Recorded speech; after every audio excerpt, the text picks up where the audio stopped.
Bueno, recién nos contaba Abelardo que vamos a estar tratando el tema de renta financiera, pero para introducir ese tema queríamos compartir con ustedes dos audios que tenemos de un diputado, del diputado socialista Jorge Rivas, que como ustedes saben, o no, tal vez no lo sepan, pero es autor de uno de los proyectos de ley que están en este momento siendo analizados para rentar precisamente la renta financiera. A él, ustedes recordarán que en el 2007 el diputado Rivas sufrió un asalto muy violento, con un derrame cerebral por un golpe muy fuerte, y ha quedado cuadripléjico, pero no obstante es un diputado absolutamente activo y encuentra la manera de comunicarse a través de un sistema informático. Es esta voz que van a escuchar ahora, hablándonos sobre qué importancia tiene o tendría el impuesto a la renta financiera. Lo escuchamos. Es importante grabar la renta financiera porque, si bien en la actualidad ya no se plantea como objetivo esencial la reducción indiscriminada del gasto público para tener una economía sana, aún arrastramos una inequidad tributaria importante. Se debe entender que los gastos que el Estado debe realizar para sostener derechos sociales tales como la educación, la salud, la justicia, la seguridad deben ser soportados en mayor medida por aquellos con mejor situación económica.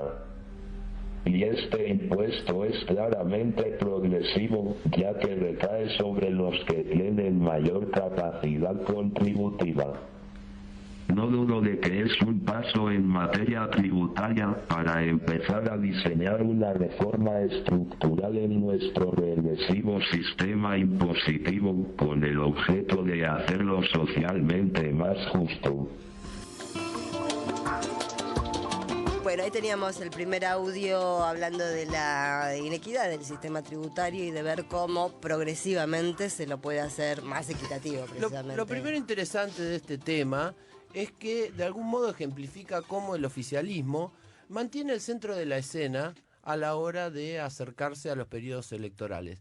La verdad es que el planteo de comenzar a analizar el impuesto a la renta financiera salió de parte del propio oficialismo, de la bancada oficialista. La presidenta Juliana Di Tulio le encargó a Héctor Recalde que analizara los distintos proyectos, porque hay varios, tanto del oficialismo como de la oposición, que comenzara a analizar esos proyectos, a ver si podían llegar a un consenso e impulsarlo.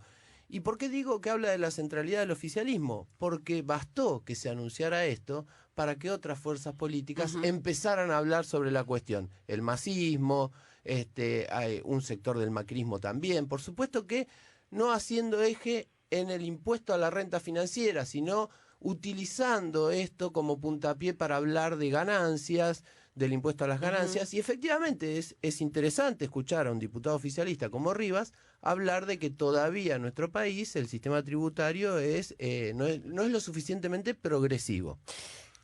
Vamos a escuchar el segundo y último audio de Jorge Rivas, a quien le agradecemos, ¿no? Por supuesto que nos haya grabado estas declaraciones. En este explica qué es lo que está en juego, cuánto se podría recaudar con un impuesto a la renta financiera.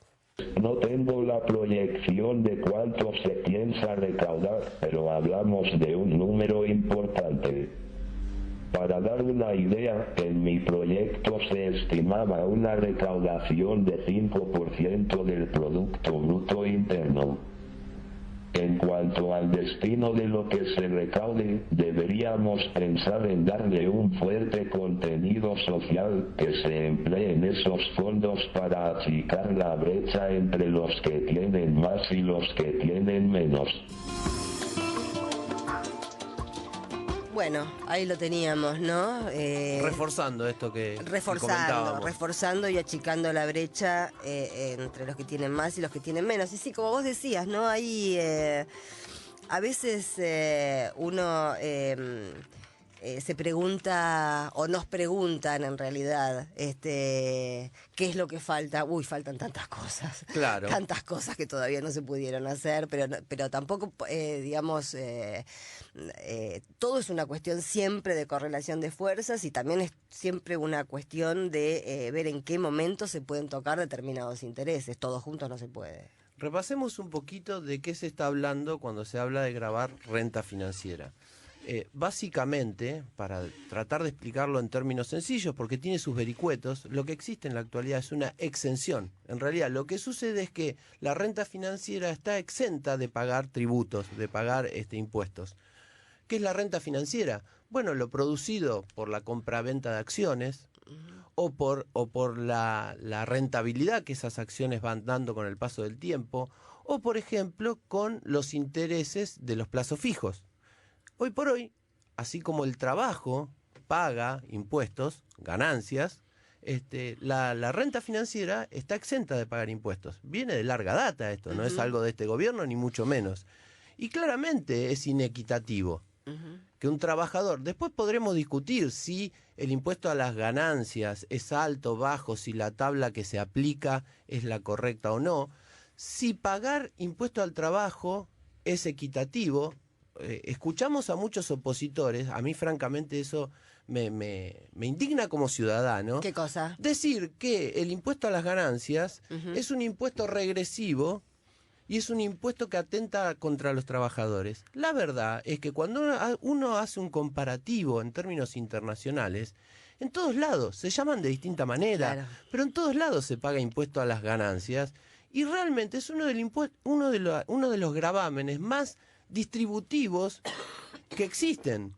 ¿Por qué? Porque cuando está bien aplicado, insisto, que hay que revisar en la Argentina cómo está aplicado el impuesto a las ganancias, no lo discute nadie. No por nada la presidenta esta semana anuncia que en el aguinaldo, así como lo anunció en diciembre de 2012, en el aguinaldo había quedado exento del pago de ganancias. Sin embargo, se opina muy livianamente que pagar ganancias es malo para los trabajadores. Insisto, cuando uno va a los países con mayor justicia tributaria, que casualmente no son los que nos ofrecen como modelo muchos de nuestros opositores, digo, uno encuentra que el tributo a las ganancias por ingresos, el diputado Recalde dice que debiera llamarse impuesto no a las ganancias, sino a los ingresos, es uno de los más justos para redistribuir. Sobre todo, perdón, te meto un paréntesis, sobre todo en países como el nuestro, en el que, bueno, esto se engancha con lo que yo decía en el editorial, ¿no? En el que hay sectores tan amplios que han quedado completamente afuera del sistema, y es en ese mientras tanto. A mí me llamó la atención, por ejemplo, que estaba inscripto ahí desde el 2009, por ejemplo, bueno, estaba escrito desde mucho antes, pero en el discurso del 2009, cuando se lanza la asignación universal por hijo, me pareció que es un dato conceptual, es un dato ideológico muy preciso, que la presidenta dijera que los fondos previsionales se habían recuperado para que sirvieran a los trabajadores y a los que todavía no han logrado entrar al mercado laboral. Bueno, es que ahí, vos fíjate, hay otro sentido común falso, que el dinero del ANSES es de los jubilados. Eso es mentira y se insiste mucho y escuchamos mucho. Y dicen, no, con la plata de los jubilados hacen tal cosa, con la plata de los jubilados hacen tal otra. En realidad, los fondos del ANSES corresponden a los trabajadores activos y pasivos. Todos somos trabajadores. Algunos ya se jubilaron. Y como es un sistema solidario, el que se recuperó, no el de las AFJP que vos nombrabas al inicio del programa, como es un sistema solidario, los que estamos en actividad aportamos solidariamente para pagar las jubilaciones de quienes ya se jubilaron. Bueno, así como los que nos sucedan a nosotros, nos pagarán a nosotros. Pero no es la plata de un jubilado que fue aportando, es ridículo. E insistir, a ver, que cualquiera que no esté informado no tiene la obligación de saberlo, puede opinar esto, pero cuando hay un dirigente político, un dirigente no solo político, empresario, o comunitario, que habla tan livianamente diciendo, no, porque le roban la plata a los jubilados, como si es que cada uno de nosotros vamos aportando un dinero y queda en una cajita guardada que dice Abelardo Vitale, y me la están sacando de ahí. No es cierto eso. Bueno, esa era la fantasía que había con las AFJP, Con las AFJP. que vos tenías tu cuenta y que tu cuenta se iba capitalizando y nunca tuvimos nada. Bueno, cuando sucedía eso, con las tasas que cobraban de comisiones, que alrededor del 35%, cuando decían que era del 3%, pero en la práctica, por distintos artilugios, más del 35% de los aportes mensuales que hacía cada trabajador se los choreaban las AFJP y los bancos, no decían que las AFJP le estaban metiendo la mano en los bolsillos. ¿Vamos a escuchar otro disquito para ponerle un recreíto a este tema? Sigamos. Ya me estaba calentando. No, tranquilo, Abelardo. Relájate con música. ¿Una chacarera, otra? Dale. No, vamos a escuchar, nos vamos para el lado de Jujuy. Ay, dale.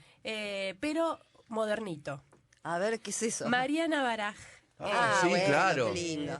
Que ha grabado este disco. Ya compramos. Ya compraron. Son Sí. fáciles ustedes. Somos también, re fáciles. Ha grabado este disco Churita, que también tiene un arte de tapa hermoso. Es una obra del fotógrafo Marcos López, que juega sobre la figura de Lequeco. Esta figura que tiene que Todo ver tiene que ver con todo. En Tecnópolis, que hablábamos en el corte, 2 obras de Marcos López. Exclusivas. ¿Sí? Sí, no llegué. Efectivamente. En el corte estábamos hablando de Tecnópolis, de lo impresionante Sí, que después es esa deberían hablar muestra. al aire porque son 2 fanáticos. Bueno, vamos a escuchar cómo hace Mariana Baraj este tema La Guada. Suena charango, suena bandoneón y suena Mariana Baraj. Vamos.